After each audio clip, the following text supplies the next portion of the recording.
எல்லோருக்கும் வணக்கம் நண்பர்களே. இனி வருகின்ற நாட்கள் அனைத்தும் நல்ல நாளாக மாறட்டும். 2026ஆம் ஆண்டினுடைய பகுதி சந்திர கிரகணம் நமக்கு தெரியுமா? இந்த கிரகண நேரத்தில் என்ன மாதிரியான விஷயங்களை செய்யணும், செய்யக்கூடாது, குறிப்பாக கர்ப்பிணி பெண்கள் இந்த கிரகண நேரத்தில் என்ன மாதிரியான விஷயங்களை தவிர்க்கலான்னு தெரிஞ்சுக்கலாங்க.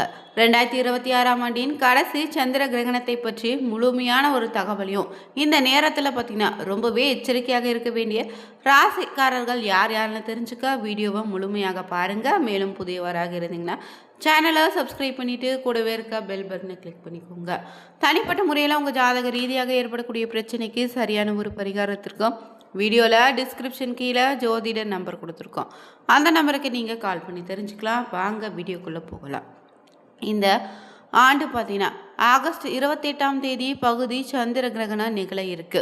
இந்திய நேரப்படி கிரகணம் எப்போது தொடங்குது, எத்தனை மணி நேரம் இந்த கிரகணம் நீடிக்கும், இந்தியாவில் பார்க்க முடியுமான்னு பல்வேறு விவரங்களை தெரிஞ்சுக்கலாங்க. இந்த ஆண்டு பார்த்தீங்கன்னா 28ஆம் தேதி முக்கியமான வானிய நிகழ்வான நடப்பு ஆண்டுக்கான 2வது சந்திர கிரகணம் நிகழ இருக்கு. இந்த கிரகணத்தின் போது சந்திரனுடைய பெரும் பகுதி பார்த்திங்கன்னா பூமியின் அடர்ந்த நிழலான உப்ராவுக்குள் செல்லும் என்று வானியல் ஆய்வாளர்கள் சொல்லிட்டாங்க.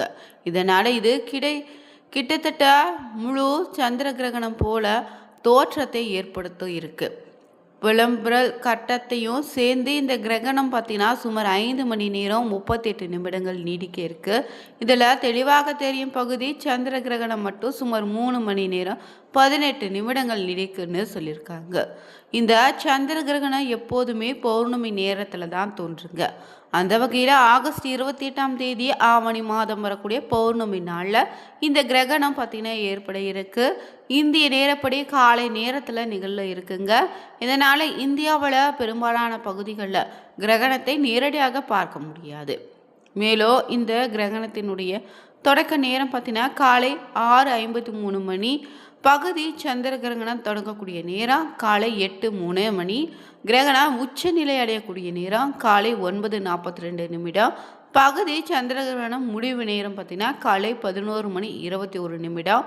விளம்பர கிரகண முடிவு பார்த்திங்கன்னா பிற்பகல் 12:31 மணிக்கு முடிவடைய இருக்குங்க. மேலும் பார்த்தீங்கன்னா சந்திரன் பூமியினுடைய விளம்பர நிழலுக்குள்ள நுழைவதால் தொடங்கி அதிலிருந்து முழுமையாக வெளியேறும் வரை கிரகண நிகழ்வு சுமார் 5 மணி நேரம் 38 நிமிடங்கள் நீடிக்க இருக்குங்க. இதில் முக்கியமான பகுதி பார்த்திங்கன்னா பகுதி சந்திர கிரகணம் காலை 8:03 மணி தொடங்கி 11:21 நிமிடம் வரை நீடிக்குது. அதாவது சுமார் 3 மணி நேரம் 18 நிமிடங்கள் பகுதி சந்திர கிரகணம் நீடிக்க இருக்குங்க. இந்த கிரகண நேரத்தில் பார்த்திங்கன்னா எங்கெல்லாம் தெரியும்னு பார்த்திங்கன்னா வட அமெரிக்கா, தென் அமெரிக்கா, ஐரோப்பா, ஆப்பிரிக்காவின் சில பகுதிகளில் பார்க்க முடியும்னு சொல்லியிருக்காங்க. ஆசியாவின் சில பகுதிகளில் கிரகணத்தின் குறிப்பிட்ட கட்டங்கள் தெரிய வாய்ப்பு இருக்குது.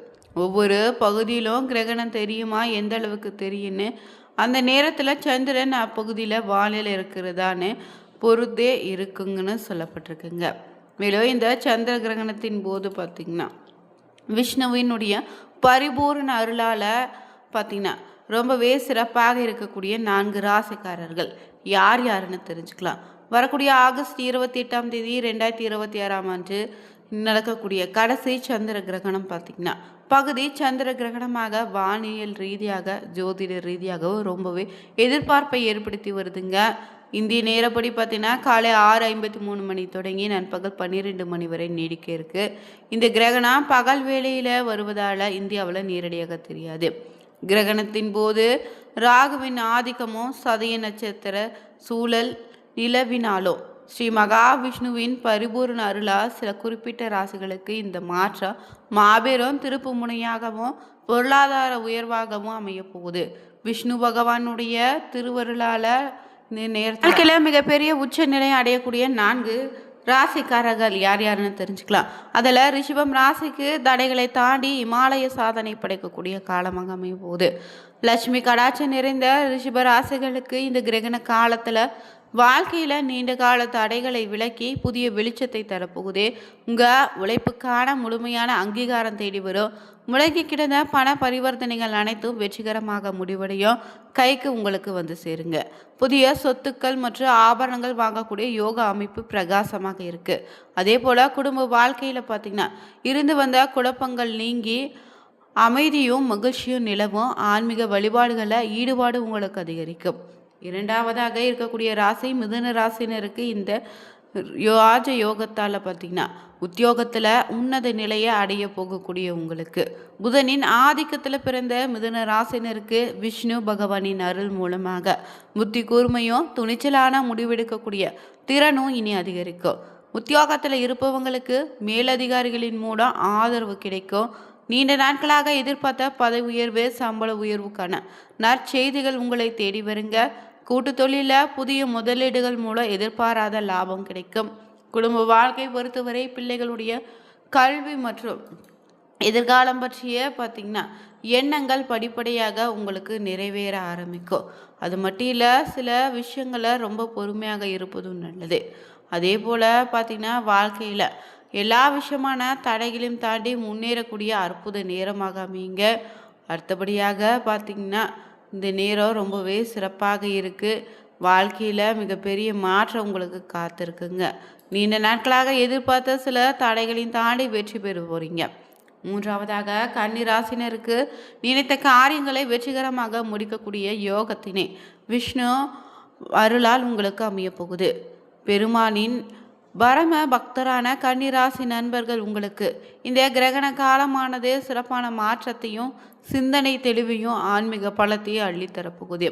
தொழில் மற்றும் பொருளாதார ரீதியாக நீங்கள் தொடங்கக்கூடிய புதிய முயற்சிகள் அனைத்து தடையின்றி வெற்றியடைய உதவும்.